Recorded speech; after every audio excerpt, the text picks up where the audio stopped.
session for Wednesday, January 22nd, 2020. Review of work session discussion meeting minutes.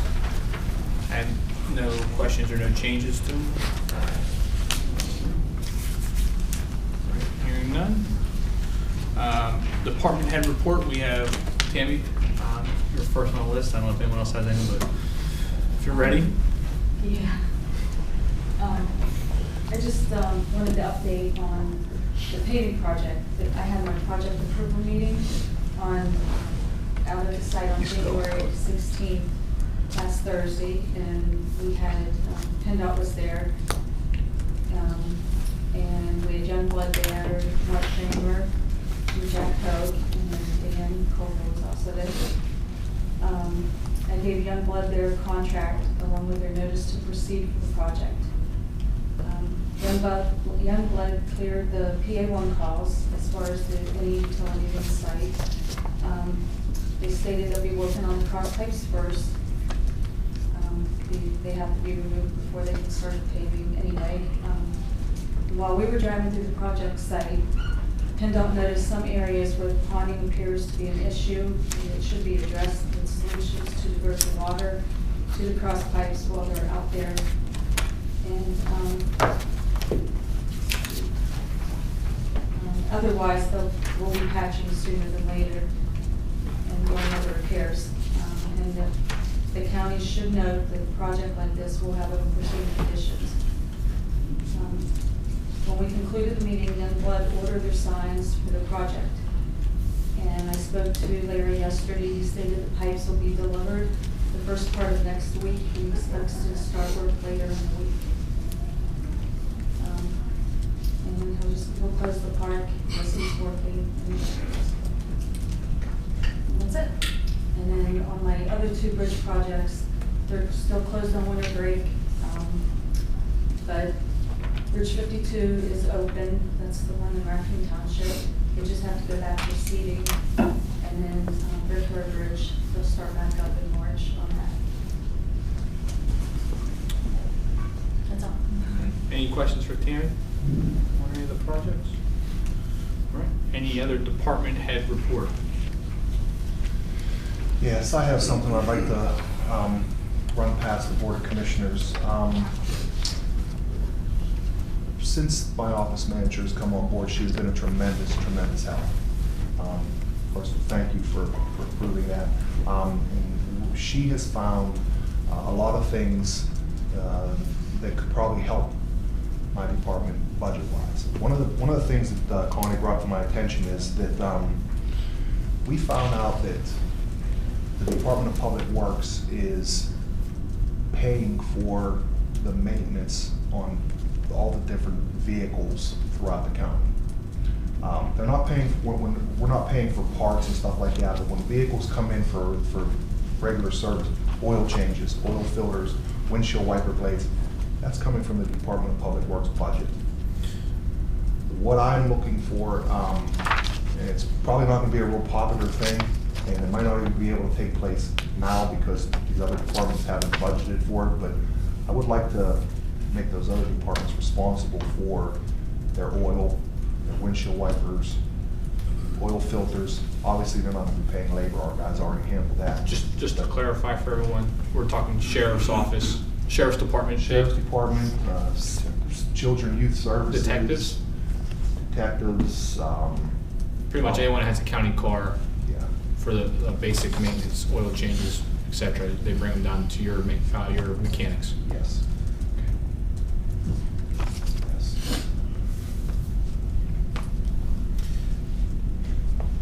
I don't see any issue with working with, Connie and who you need to do. Maybe, I don't want to say set a price, at least so they know how much it's going to cost for them to start budgeting for next year. Like you said, I don't think it can be done this year because they probably don't have it budgeted.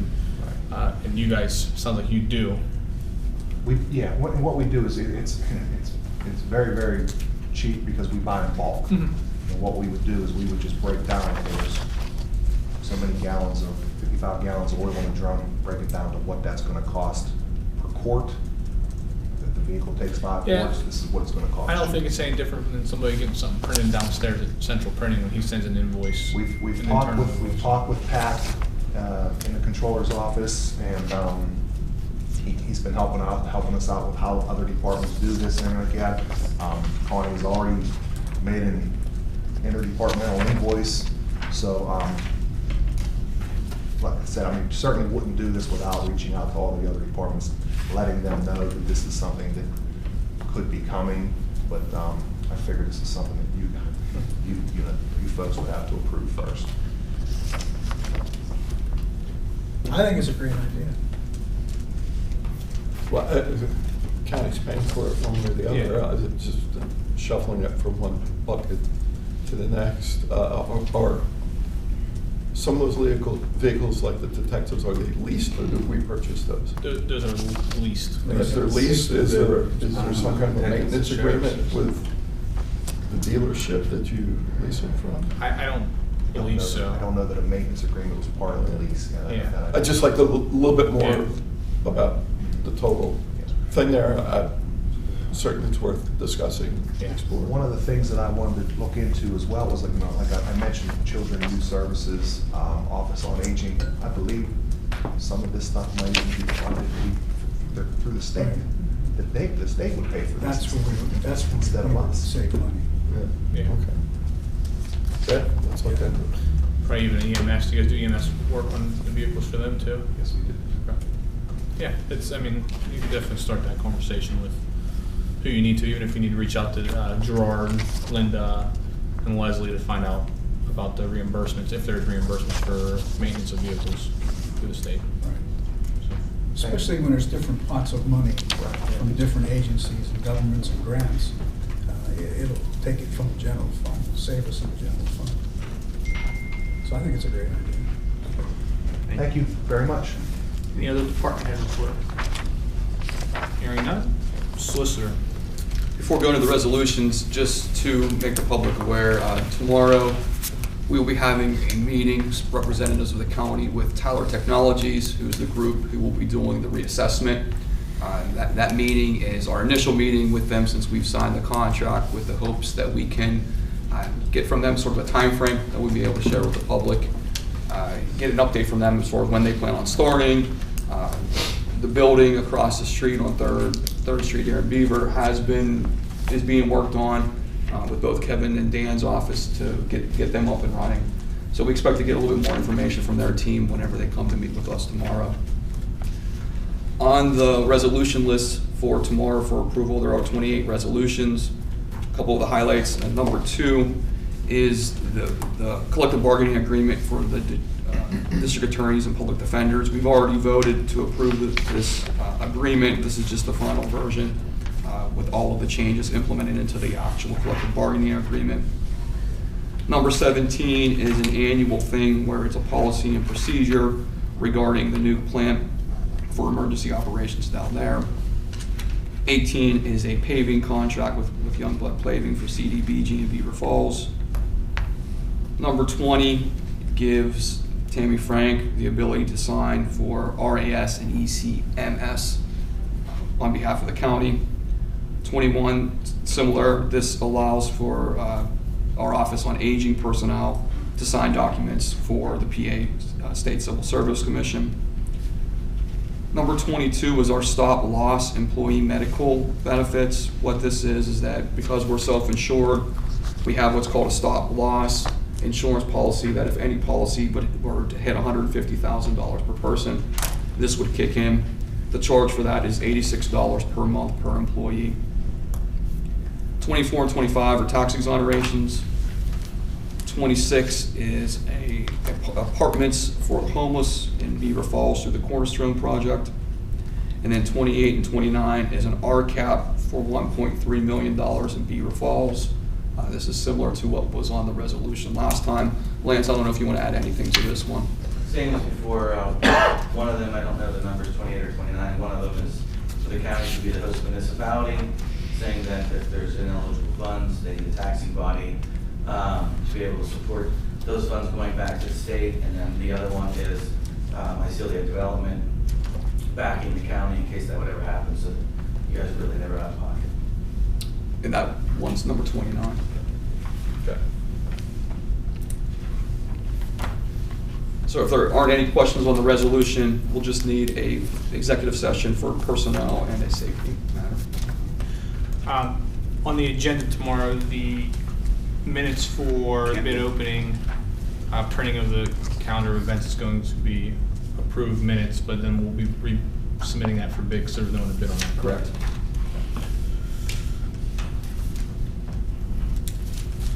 Any other questions for the solicitor's office? Yeah, how's the agreement coming with the Maple Syrup Fest? Yeah. We set that out for signature. We're waiting for that to come back. Waiting for it to come back. Yeah. Probably on the- Yeah, so the contract was put together. We have sent it out to the Conservation District and pushed to get signatures for it. We're waiting for it to come back. But they're moving, right? They're progressing. Yeah, there. To our understanding, yeah. Any other questions for the law department? Hearing none, we'll go to Commissioner. Do they have anything? Just real quick, I met with a woman yesterday that does advocacy for people with disabilities. Had a great discussion. I'm always amazed every day at how much I don't know. And she enlightened me on a lot of things around access and the like. And I told her, and I just had a conversation with Dan, we'll do an assessment. I'm sure we're complying with the 88 law, but compliance sometimes isn't quite enough. A lot of our issues are things outside of our purview. Access to restaurants. If you have a child in a wheelchair in Beaver County, and you want to take your family out to dinner, your options in Beaver County are pretty slim for that, and just really enlighten me to some of the issues that they're facing. So there's some things that I think I've got a list for us to consider down the road. One is capture on videos. When we do post videos or make videos, that there's captions for folks with sight and hearing issues. Another is on disaster drills. I know we have that thing coming up, the nuke plant, but it's, she's got a situation in her family with a child that's deaf, blind, in a wheelchair with autistic type issues.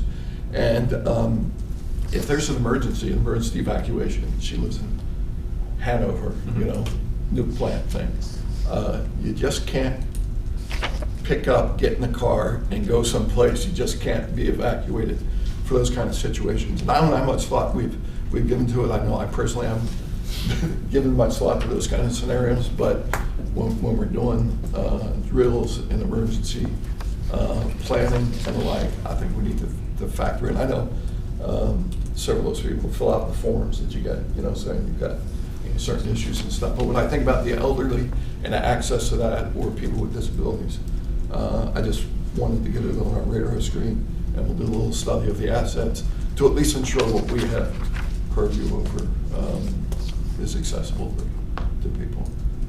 These are all the things that improve people's quality of life. And when you have a child with special needs, or a parent that has issues, you want to make sure they're taken care of. So it was a great conversation. So just thought I'd share that. He gave you the contact information? Yes, sir. Okay. I don't have The only anything. thing I had was the Maple syrup. Maple Syrup Fest. I just have one executive session for personnel I'd like to bring up to the board. Other than that, I don't have anything, so we'll move to other business. Any other business? Hearing none. Audience participation. Mr. Woolley? Hi. When are we going to have a year-end report, financial report on the budget? Is that, So Corey Troutman, I spoke to him yesterday for some time in the afternoon.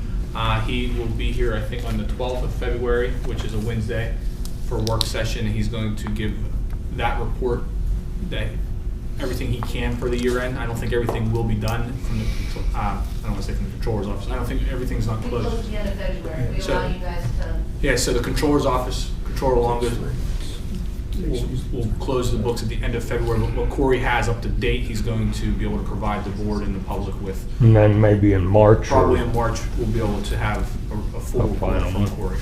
Thank you, Okay. Maria. And labor settlements, I know that there's been a lot of negotiations. They were all supposed to be settled 2 years ago? So we settled 7 last year, 7 of 9 last year. We have 2 this year, That will be coming up. 2 new ones. That won't expire until the end of 2020. One is currently expired, that's the Sheriff's Department, and we have been meeting with them regarding that. So right now, as we sit here, there's one union of the 9 that doesn't have a current collective bargaining agreement in place. That's from last year's negotiations? No. No, their agreement expired at the end of 2019. Yeah. So it expired 3 weeks ago, and we've been meeting with them to try to get their contract. Is that one union there? It is, yes. That's the sheriff's. All right.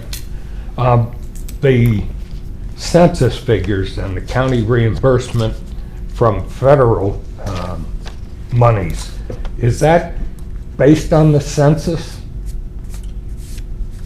Part of that stuff is. It's my understanding the census will be starting sometime in mid-March, is Right. whenever they want to start doing that.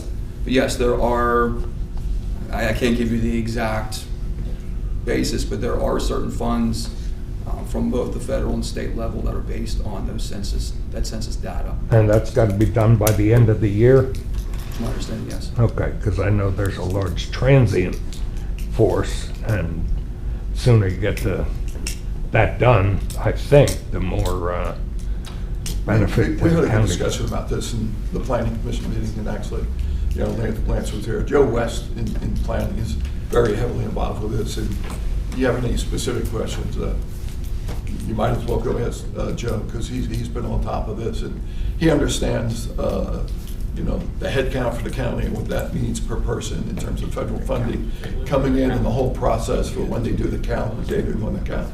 He's got a lot of details. Who's that? on Joe West, down in planning. So he's our lead on that and liaison with the Census Bureau. So, So you have gray hair like me? no. Not yet. That's good. Something to look forward to. Good. That's good, thank you. Any other audience participation? Do we need to reconvene from executive session? No. All right, we'll move into executive session and not reconvene. Thank you.